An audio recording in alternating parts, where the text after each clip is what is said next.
Hello guys, welcome to Unacademy UPPSC. मैं खुशबू चतुर्वेदी एक बार फिर से हूँ आपके सामने आपकी आज की क्लास को लेकर के, यानी कि आज की 20 मई की 2020 की क्लास लेकर के मैं आपके सामने हूँ। सो अगेन ये करंट अफेयर्स आपके लिए बहुत ज़्यादा ज़रूरी होती है एंड इसके साथ साथ में मैं आपको बताना चाहूँगी कि अनअकैडमी के ही प्लेटफॉर्म पे यूपीपीसीएस एग्जामिनेशन की तैयारी कराने के लिए आपके प्री एंड मेंस के संपूर्ण तैयारी के लिए एक फाउंडेशन कोर्स स्टार्ट हुआ है, जिसको आपने बोला है target UPPSC PCS foundation course. तो इस target UPPSC PCS foundation course में आपकी कल से जो कि स्टार्ट हुआ है 19 में से, बहुत सारे एजुकेटर्स आपको पढ़ाएंगे, आपके साथ में लगे रहेंगे, जुटे रहेंगे। सो देख लेते हैं कि वो क्या क्या सब्जेक्ट पढ़ाएंगे। लाइक अगर मैं आपको बताऊं कि यहाँ पे हिमांशु थापा सर हैं तो वो आपको भूगोल पढ़ाएंगे, आपदा प्रबंधन पढ़ाएंगे। उसके साथ में मोहम्मद तारिक सर आपको प्राचीन और मध्ययुगीन इतिहास पढ़ाएंगे। मुकेश कुमार सिंह अर्थव्यवस्था अंतर्राष्ट्रीय संबंध आपको पढ़ाएंगे। मोहम्मद नवाजिश सर पर्यावरण एवं पारिस्थितिकी पढ़ाएंगे। मृत्युंजय कुमार चंदन सर कला और संस्कृति पढ़ाएंगे। इशरत जावेद फारूकी सर आपको आधुनिक भारत पढ़ाएंगे। उदयबान सर आपको भारतीय राजनीति पढ़ाएंगे एंड मैं आपको विज्ञान और प्रौद्योगिकी पढ़वाऊंगी।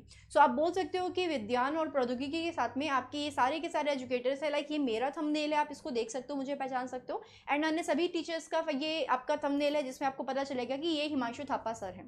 देन हिमांशु थापा सर हैं, मोहम्मद नवाजीश सर हैं, आपके उदयबान सर हैं। देन आप देखोगे कि यहाँ पे मल्टीपल एजुकेटर्स है जिनको आप क्या कर सकते हो, जिनको आप पढ़ सकते हो और जिनको आप पहचान सकते हो। खैर, इस फाउंडेशन बैच के साथ साथ में उन सभी कैंडिडेट्स के लिए जिन्होंने अभी तक अनअकैडमी में अपने आप को इनरोल नहीं कराया है, उनके लिए हमारे पास में आपकी स्पेशल क्लासेस भी हैं। उन स्पेशल क्लासेस में मैं अगर आपको बताऊं तो मैं रोज़ आपकी 2 बजे से लेके 3 बजे के बीच में स्पेशल क्लासेस लेती हूं, जहां पे मैं डिटेल और उसके साथ साथ में उससे रिलेटेड एमसीक्यूज भी पढ़ाती हूं। सो आप मुझे फॉलो कर सकते हो। मेरी स्पेशल क्लासेस का नोटिफिकेशन प्राप्त करने के लिए आप मुझे फॉलो करोगे और आपको हर एक क्लास का जो मैं लेती हूँ उसका नोटिफिकेशन आपको मिल जाएगा। एंड अगर आप एनरोल करना चाहते हैं प्लस कोर्स में तो आपको मैं बता दूं कि आपको यूज़ करना होगा मेरा referral code which is Khushboo live KHUSHBOOLIVE।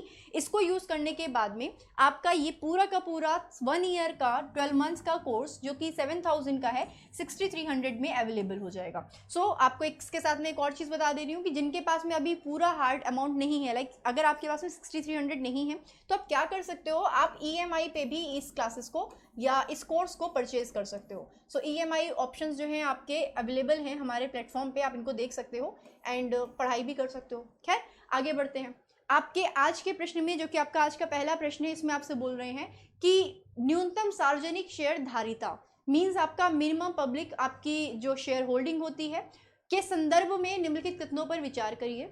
जुलाई 2019 में, हालांकि आपको पता होगा कि करंट अफेयर्स की जब आप बात करते हो तो प्रीवियस एक ईयर की करंट अफेयर्स आती है, तो आपसे बोल रहे हैं कि जुलाई 2019 में केंद्रीय वित्त मंत्री निर्मला सीतारमण ने सेबी से आग्रह किया कि सूचीबद्ध यानी कि लिस्टेड फर्म्स में न्यूनतम सार्वजनिक होल्डिंग को 50% से बढ़ा करके 75% के कर देना चाहिए, उसके ऊपर विचार करें। देन सेकंड स्टेटमेंट जो है इसमें आपसे बोला जा रहा है कि सूचीबद्ध संस्थाओं को सेबी के मानदंडों यानी कि जो भी उनके नियम होते हैं उनके तहत कम से कम 50% सार्वजनिक शेयरधारिता की आवश्यकता होती है। ऊपर दिए गए ऑप्शंस में से या पॉइंट्स में से आपको फाइंड आउट करना है कि कौन सा ऑप्शन आपका करेक्ट है। केवल एक स्टेटमेंट सही है, स्टेटमेंट नंबर 1 एंड 2 सही है, केवल 2 सही है, या आपके ना ही एक सही है ना ही 2 सही है। मैं आपको बता दे रही हूँ इसका आंसर कि 1 और 2 दोनों नहीं सही है। सो आपका इसमें सही क्या नहीं है वो हम लोग देखेंगे कि भारतीय प्रतिभूति और विनिमय बोर्ड, या आप बोलोगे SEBI, security exchange board of India, ने 25% न्यूनतम सार्वजनिक शेयरधारिता मानदंड में ढील दी है, 25%। देन सूचीबद्ध संस्थाएं यानी कि जितनी भी आपकी लिस्टेड इंस्टीट्यूट्स होते हैं या आपके फर्म्स होते हैं उनके लिए नियमों में ढील दी गई है, जिनके लिए न्यूनतम सार्वजनिक शेयरधारिता आवश्यकताओं का पालन करने की समय सीमा 1 मार्च 2020 से 31 अगस्त 2020 के बीच में की गई है। तो ये काम एग्जैक्टली हुआ था आपका। देन सेबी के मानदंडों के तहत सूचीबद्ध संस्थाओं को कम से कम 25% सार्वजनिक शेयरधारिता की आवश्यकता होती है। हमने अभी तक इस चीज को नहीं देखा था। खैर, सेबी ने स्टॉक एक्सचेंज को अनुपालन ना करने की स्थिति में अगस्त 2020 तक दंडात्मक यानी कि आपको फाइन लगाया जाएगा, कार्रवाई करने की सलाह भी दी है। सेबी के इस कदम का उद्देश्य कोरोना वायरस महामारी के कारण होने वाले अवरोधों यानी कि ऑब्स्टेकल्स के बीच ऐसे अनुपालन नियमों को आसान बनाना है। कई सार्वजनिक क्षेत्र की कंपनियां अभी भी 25% न्यूनतम सार्वजनिक हिस्सेदारी मानदंडों को पूरा करने के लिए हैं और समय सीमा बढ़ाने की मांग कर रही हैं। समय सीमा की बढ़ाने की बात की ही गई थी। खैर, जुलाई 2019 में वित्त मंत्री निर्मला सीतारमण ने अपने पहले बजटीय भाषण में सेबी से आग्रह किया कि वह सूचीबद्ध कंपनियों में न्यूनतम सार्वजनिक होल्डिंग को 25% से बढ़ाकर के 35% तक करने पर विचार करें। हालांकि सेबी बोर्ड को इस प्रस्ताव पर विचार करना अभी भी क्या है, बाकी है। तो आपका जो भी डिसीजन था वो अभी भी पेंडिंग है, ऐसा कुछ भी नहीं हुआ है जैसा कि इसमें बोला गया था। सो आपका ऑप्शन 1 और 2 दोनों ही गलत है। देन आपसे बोला जा रहा है कि निम्न में से किस देश ने भारत को वेंटिलेटर्स प्रदान करने की घोषणा करी है। ऑप्शंस में आपके चीन है, इटली है, अमेरिका है एंड रशिया है। अमेरिका ने वेंटिलेटर्स प्रोवाइड करने की बात करी है। देख लेते हैं। हाल ही में अमेरिकी राष्ट्रपति डोनाल्ड ट्रंप ने भारत को वेंटिलेटर प्रदान करने की क्या करी है, घोषणा करी है। अब क्या है कि अमेरिकी सरकार ने भारत को 200 वेंटिलेटर्स दान करने की योजना बनाई है, ठीक, और 50 वेंटिलेटर की पहली किस्त जल्द ही अब की आ जाएगी। आप देख सकते हो कि अमेरिका भी हमारे फेवर में है। देन अमेरिका इससे पूर्व भी कोरोना वायरस महामारी से मुकाबला करने के लिए भारत को आर्थिक सहायताएं प्रदान कर चुका है। ध्यातव्य है कि अमेरिका न सिर्फ भारत बल्कि विश्व के कई अन्य देशों को भी इस वायरस से मुकाबला करने के लिए आर्थिक मदद प्रदान कर रहा है। This is very good for America, यार for us also. Then ventilator कोविड-19 से संक्रमित रोगियों के उपचार हेतु आवश्यक चिकित्सा अवसंरचना यानी कि इंफ्रास्ट्रक्चर का एक महत्वपूर्ण फैक्टर है जो गंभीर रूप से बीमार लोगों को सांस लेने में सहायता प्रदान करते हैं। स्वास्थ्य मंत्रालय के अनुसार संक्रमित होने वालों में लगभग 80% के केवल सामान्य रूप से बीमार होते हैं, वहीं लगभग 15% जो संक्रमित होते हैं उन लोगों को ऑक्सीजन की आवश्यकता होती है और शेष 5% लोग जिनकी स्थिति गंभीर या नाजुक होती है उन्हें वेंटिलेटर की क्या होती है, आवश्यकता होती है। तो उस हिसाब से अमेरिका ने जो हमें प्रोवाइड करने की कोशिश करी है ये बहुत ही अच्छी है। देन आपके अगले प्रश्न में आपसे बोला जा रहा है कि लेफ्टिनेंट जनरल डीबी शेकातकर जिनका जो सेवानिवृत्त है, रिटायर्ड हो चुके हैं, समिति जिसे हाल ही में खबरों में देखा गया है निम्नलिखित में से किस क्षेत्र से संबंधित है? सार्वजनिक स्वास्थ्य से, सीमा अवसंरचना से, शिक्षा से या सांस्कृतिक समाज से? सी आपका ये जो है ऑप्शन, तो ये आपकी सीमा अवसंरचना से क्या है, संबंधित है। कैसे संबंधित देख लेंगे। सरकार ने सीमा पर यानी कि हमारे बॉर्डर्स पर ढांचागत संरचना निर्माण से संबंधित लेफ्टिनेंट जनरल डीबी शेकातकर सेवानिवृत्ति की अध्यक्षता में विशेषज्ञों की समिति की 3 महत्वपूर्ण सिफारिशों को स्वीकार किया है और इन्हें लागू किया है। सरकार ने सीमा सड़क संगठन यानी कि BRO की या बॉर्डर रोड ऑर्गेनाइजेशन की अधिकतम क्षमता से अतिरिक्त सड़क निर्माण कार्य को आउटसोर्स करने के लिए COE की सिफारिश को लागू किया है। 100 करोड़ रुपए से अधिक लागत वाले सभी कार्यों के निष्पादन के लिए इंजीनियरिंग खरीद अनुबंध मोड पर अपनाना अनिवार्य कर दिया गया है। इसे लागू करते हुए BRO की आधुनिक निर्माण संयंत्रों, उपकरणों और मशीनरी की शुरुआत से संबंधित खरीद क्षमता को 7.5 करोड़ रुपए से बढ़ा करके 100 करोड़ रुपए कर दिया गया है। BRO घरेलू और विदेशी दोनों प्रकार की खरीद कर सकती है। खैर, सीमा सड़क संगठन ने हाल ही में सड़कों के तेजी से निर्माण के लिए हॉट मिक्स प्लांट जो कि 20 out of 30 TPH hard rock cutting के लिए रिमोट संचालित हाइड्रोलिक रॉक ड्रिल DC-400R और तेजी से बर्फ की निकासी के लिए F90 श्रृंखला के स्वचालित यानी कि ऑटोमेटेड स्नो कटर और ब्लोअर को शामिल किया है। भूमि अधिग्रहण और वन एवं पर्यावरण मंजूरी जैसी सभी वैधानिक स्वीकृति को भी विस्तृत परियोजना रिपोर्ट DPR की यानी कि डिटेल प्रोजेक्ट रिपोर्ट की मंजूरी का हिस्सा बनाया गया है। कार्य प्रारंभ करने का आदेश तभी दिया जाता है जब वैधानिक मंजूरी के 90% हिस्से में स्वीकृत प्राप्ति कर ली गई हो। आपको बता दूं कि शिकायतकर समिति का गठन 2018 में किया गया था। यह समिति रक्षा मंत्रालय द्वारा लेफ्टिनेंट जनरल DB शिकायतकर की अध्यक्षता में गठित की गई थी। आपके अगले प्रश्न में आपसे बोल रहे हैं कि निम्न में से कौन सा देश बुंडेसलीगा प्राथमिक फुटबॉल लीग कोविड-19 लॉकडाउन के बाद फिर से शुरू होने वाला दुनिया का पहला प्रमुख खेल आयोजन बन गया है? देन ब्राजील है, मैक्सिको है, स्पेन एंड जर्मनी आपके पास में ऑप्शन है। इसका जो सही आंसर है वो जर्मनी है। ठीक है, अब क्या है ये गेम या क्या होगा इसमें? जर्मनी का बुंडेसलीगा कोविड-19 लॉकडाउन के बाद फिर से शुरू होने वाला दुनिया का पहला प्रमुख खेल आयोजन बन गया है या आयोजक बन गया है। मैचों का आयोजन दर्शकों के बिना किया गया, जिससे जर्मनी में लोग इन्हें घोस्ट गेम्स भी बुला रहे हैं, यानी दर्शकों के बिना खाली स्टेडियम में मैच खेले जाना।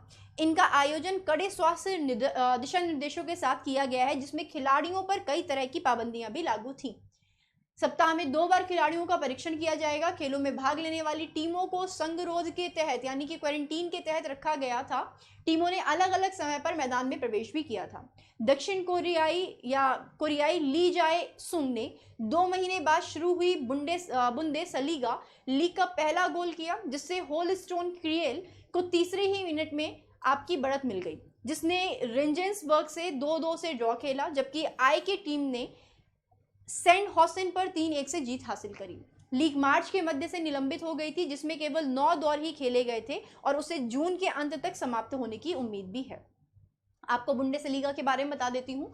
बुंडेसलीगा जर्मनी का लोकप्रिय प्रोफेशनल फुटबॉल लीग है। इसकी स्थापना 1963 में की गई थी एंड इसमें 18 टीमें हिस्सा लेती हैं। अब तक बायर्न म्यूनिख सर्वाधिक 29 टाइम्स बुंडेसलीगा का खिताब जीत चुकी है।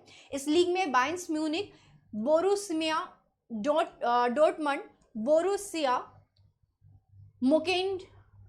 मोकेन-ग्लाडबाख, Fortuna Dusseldorf, Freiburg, Hoffenheim, Schalke, RB Leipzig जैसे फुटबॉल क्लब हिस्सा लेते हैं। ये फुटबॉल क्लब हैं। अगर वैसे मैं बोलूँ कि इंडिया में बहुत ज़्यादा इंटरेस्ट हो फुटबॉल में, तो नहीं, बहुत ज़्यादा इंटरेस्ट नहीं है इंडियंस को फुटबॉल में, बट कुछ हैं हमारे साथ में जिनको इन क्लब्स के बारे में बहुत सारी इन्फॉर्मेशन होगी, इन गेम में बहुत ज़्यादा इंटरेस्ट होगा। खैर, आपके अगले प्रश्न में आपसे बोल रहे हैं कि निम्नलिखित शिप बिल्डर में से किसने भारतीय नौसेना लैंडिंग क्राफ्ट यूटिलिटी युद्धपोत का निर्माण किया है? भाई ये किया है आपका गॉर्डन रीच शिप बिल्डर्स एंड इंजीनियरिंग लिमिटेड ने। ठीक है, गार्डन या बोलोगे landing craft utility ship INLCU L57 को पोर्ट ब्लेयर में भारतीय नौसेना ने कमीशन किया गया है। Garden reach Ship Builders and engineers limited ने भारतीय नौसेना लैंडिंग क्राफ्ट यूटिलिटी का निर्माण किया है और इसे भारतीय नौसेना को वितरित भी किया है। युद्धपोत उभयचर है और इसका इस्तेमाल जहाज से तट तक बख्तरबंद वाहनों, सैनिकों, मुख्य युद्धक टैंकों और उपकरणों के परिवहन और तैनाती के लिए किया जा सकता है। GRSE द्वारा नौसेना के लिए निर्मित किए जा रहे ऐसे 8000 या 8 जहाजों में भारतीय नौसेना लैंडिंग क्राफ्ट यूटिलिटी 7वें स्थान पर है। देन आगे बढ़ लेते हैं। आपसे बोला जा रहा है कि निम्न में से किस बैंक ने कोविड-19 महामारी के कारण अपने ग्राहकों की वित्तीय जरूरतों को पूरा करने के लिए गोल्ड लोन समर्पित एक विशेष व्यवसाय शुरू किया है? भारतीय स्टेट बैंक ने, कैनरा बैंक ने, HDFC बैंक ने या पंजाब नेशनल बैंक ने? ये जो काम किया गया है वो कैनरा बैंक के द्वारा किया गया है। अब देखिए कैसे करेगा। कैनरा बैंक ने गोल्ड लोन से जुड़ा एक विशेष व्यवसाय शुरू किया है। कैनरा बैंक ने ग्राहकों के लिए सोना गिरवी रखकर कर्ज के लिए एक अलग से विशेष कारोबार इकाई शुरू की है। कोरोना वायरस महामारी के कारण ग्राहकों के समक्ष आने वाले धन संबंधी चुनौतियों को देखते हुए बैंक ने यह कदम उठाया है। बैंक गोल्ड लोन के लिए इस साल 30 जून 2020 तक अभियान चलाएगा। इसमें ग्राहकों को सालाना 7.5 या आप बोलोगे 7.85% पर लोन भी दिया जाएगा। कैनरा बैंक ने एक बयान में कहा कि इसके जरिए प्राप्त लोन का उपयोग विभिन्न उद्देश्यों से किया जा सकता है, जिसमें कृषि और संबद्ध गतिविधियां, कारोबारी जरूरतें, स्वास्थ्य, आपातकाल स्थिति और व्यक्तिगत जरूरतें शामिल हैं। बैंक के अनुसार यह लोन चिन्हित शाखाओं से लिया जा सकता है, यानी कि कुछ सेलेक्टेड ही आपकी ब्रांचेस होंगी जहां से आप इसको क्या कर सकते हो, ले सकते हो। ग्राहकों को लचीला या लचीले भुगतान विकल्प के साथ यह लोन 1 से 3 साल में लौटाना होगा। बैंक के महाप्रबंधक डी विजय कुमार ने कहा कि मौजूदा समय में ग्राहकों के समक्ष चुनौतियों को देखते हुए स्वर्ण कर्ज की उसकी योजनाएं तैयार की गई हैं। आपका अगला प्रश्न आपसे बोला जा रहा है कि पिनांगा एंडोमानेसिस हाल ही में खबरों में आया, जो कि क्या है? यह एक मैलवेयर वायरस है। दक्षिण अंडमान में नई मछली की प्रजातियां पाई जाती हैं। अंडमान द्वीप में एक दुर्लभ प्रजाति की तितली पाई जाती है। यह दक्षिणी अंडमान द्वीप पर दुर्लभ ताड़ स्थानिक प्रजाति है। या आप बोलोगे कि जब अगर आप इसकी बात करोगे तो इसका जो आंसर है it is a rare palm. आप बोलोगे rare palm endemic to south Andaman, या आप बोलोगे दक्षिण अंडमान द्वीप पर दुर्लभ ताड़ स्थानिक प्रजाति है। खैर, इसके बारे में देख लेते हैं डिटेल में। हाल ही में एक दुर्लभ पाम पिनामा या पिनांगा एंडेमानेसिस पोलैंड तिरुवनंतपुरम केरल स्थित Jawaharlal Nehru tropical botanical garden and research institute में सफलतापूर्वक इसकी खेती की गई है। यह दक्षिणी अंडमान निकोबार के लिए एक स्थानिक दुर्लभ पाम है। पाम यानी कि ताड़ है। कुछ 600 नमूनों की पूरी आबादी स्वाभाविक रूप से दक्षिण अंडमान के माउंट हैरियट नेशनल पार्क में एक छोटे सदाबहार वन में होती है। स्थानिक प्रजातियां वह पौधे और जानवरों के हैं जो केवल एक भौगोलिक क्षेत्र में मौजूद हैं। यह नाम पेनांग से लिया गया है जो आधुनिक मलेशियाई राज्य है। पेनांग का उद्गम स्थल पुनाउ पेनांग में ही है, जिसका अर्थ अरेट या अरेका नट पाम का द्वीप होता है। खैर, JNTBGRI के वैज्ञानिकों ने इसे गंभीर रूप से लुप्तप्राय प्रजातियों और अंडमान द्वीप के स्थानिक पाम में से एक रूप में जाना है। तिरुवनंतपुरम को इसके दूसरे घर के रूप में संदर्भित किया गया है क्योंकि इसका संस्थान में प्रजातियों का फूल लगाना शुरू कर दिया गया है। JNTBGRI संरक्षण रणनीति के हिस्से के रूप में बड़े पैमाने पर बहुलीकरण के लिए बीज अनुकरण या अंकुरण प्रयोगों के फिर से शुरू करेगा। देन आपके अगले प्रश्न में आपसे बोला जा रहा है कि निम्नलिखित में से किसे राष्ट्रीय रियल एस्टेट विकास परिषद का नया महानिर्देशक नियुक्त किया गया है? भाई संजय गोयल जी को आपका नियुक्त किया गया है। देन आगे देख लेते हैं इनके बारे में कि रियल एस्टेट निकाय राष्ट्रीय रियल एस्टेट विकास परिषद यानी कि NAREDCO ने राजेश गोयल को संस्था का महानिर्देशक यानी कि DG नियुक्त किया है। इससे पहले राजेश गोयल हिंदुस्तान प्रीफैब लिमिटेड नारदको के अध्यक्ष और प्रबंध निदेशक के रूप में सेवारत थे। राजेश गोयल आवास और शहरी मामलों के मंत्रालय के तहत अग्रणी सार्वजनिक उपक्रमों में 37 ईयर्स के एक्सपीरियंस के साथ एक पेशेवर हैं। आपको बता दूं कि नारदको और आपका जो क्रेडाई है देश भर में रियल एस्टेट डेवलपर्स के प्रमुख 2 संघ हैं। देन इनके बारे में बता देती हूँ कि आपका जो national real estate development council है, राष्ट्रीय रियल एस्टेट विकास परिषद है, इसकी स्थापना 1998 में हुई थी। मुख्यालय नई दिल्ली में है। चेयरमैन राजीव तलवार हैं एंड सभा अध्यक्ष आपके निरंजन हीरा नंदानी हैं। देन आपके अगले प्रश्न में आपसे बोला जा रहा है कि इंडिया पोस्ट ने डैश को समर्पित एक विशेष डाक कवर जारी किया है। सो भाई ये प्रवासी श्रमिकों को समर्पित किया हुआ एक आपका डाक टिकट है। इसमें क्या है कि भारतीय डाक सेवा ने प्रवासी श्रमिकों को श्रद्धांजलि देने के उद्देश्य से एक विशेष डाक कवर जारी किया है। ऐतिहासिक मुंबई GPO भवन के बेंटेनियल हॉल में हुए एक कार्यक्रम के दौरान जारी किए गए विशेष पोस्टल कवर को जारी करने के लिए विभिन्न क्षेत्रों से 5 प्रवासी श्रमिकों को बुलाया गया था। भारतीय डाक द्वारा जारी किए गए इस विशेष कवर का विमोचन भारत के इतिहास में दर्ज प्रवासी श्रमिकों के संघर्ष और योगदान को बनाए रखने के लिए एक प्रयास है। आपको बता दूं कि इन 5 प्रवासियों में 2 श्रमिक निर्माण क्षेत्र से थे, एक टैक्सी चालक था, एक आभूषण कारीगर था और एक आपका दर्जी था। इंडिया पोस्ट द्वारा मुंबई के विनिर्माण या निर्माण में अन्य राज्यों के मूल निवासियों के योगदान को सम्मानित करने के लिए यह कार्यक्रम आयोजित किया गया था क्योंकि हर प्रवासी श्रमिक शहर का निर्माण करने का एक अभिन्न हिस्सा है। आपका आज का अंतिम प्रश्न है जिसमें आपसे बोल रहे हैं कि मध्य प्रदेश के निम्नलिखित में से किस शहर को कचरा मुक्त स्टार रेटिंग में 5 स्टार्स प्राप्त हुए हैं? सो भाई अगेन आपका जो इंदौर है इसको 5 स्टार्स प्राप्त हुए हैं। देख लेंगे इनके बारे में कि केंद्रीय आवास और शहरी मामलों के मंत्री हरदीप सिंह पुरी ने शहरों के लिए कचरा मुक्त स्टार रेटिंग के परिणामों की घोषणा की। उन्होंने देश के 4374 शहरों में आयोजित स्टार रेटिंग प्रक्रिया के परिणामों की घोषणा की, जिसमें मध्य प्रदेश के 18 शहरों ने बेहतर प्रदर्शन दिया, जबकि इंदौर जो था, इंदौर के नगर निगम ने अपने 5 स्टार मानक को बनाए रखा है और देश के 6 5 स्टार शहरों में शामिल होने वाला राज्य का एकमात्र शहर बनकर राज्य को गौरवान्वित किया है। इस तरह स्टार रेटिंग प्राप्त करने वाले 12 राज्यों में महाराष्ट्र पहले और मध्य प्रदेश दूसरे स्थान पर रहा है। आपको बता दूं कि मध्य प्रदेश के कुल 18 शहरों को बेहतर रेटिंग मिली है, जिसमें 7 शहरों को 1 स्टार के रूप में वर्गीकृत किया गया है, 10 शहरों को 3 स्टार और राज्य के प्रमुख शहर इंदौर को भारत सरकार द्वारा जारी परिणामों ने 5 स्टार शहरों की श्रेणी में रखा है। ग्वालियर और खंडवा नगर निगम के अलावा बदनवर, हथोद, महेश्वर, सरदारपुर और शाहगंज सहित देश के छोटे शहरी निकाय 1 स्टार शहरों में शामिल हैं। 3 स्टार शहरों में आपका भोपाल, बुरहानपुर, छिंदवाड़ा, कटनी, सिंगरौली और उज्जैन नगर निगम के साथ साथ खरगोन है। देन खरगोन, ओंकारेश्वर, पीतमपुरा शहरों ने भी अपना स्थान सुरक्षित कर लिया है। आपको बता दूं कि इसमें मुंबई में नवी मुंबई, छत्तीसगढ़ से अंबिकापुर, गुजरात से राजकोट, गुजरात से सूरत और कर्नाटक से मैसूर शामिल है। इंदौर मध्य प्रदेश का एकमात्र शहर है जो इस कचरा शुल्क शहरों की रेटिंग में देश के शीर्ष 6 शहरों में एक बनाता है, जिसे भारत के सबसे स्वच्छ शहर की हैट्रिक ताज पहनाई गई है।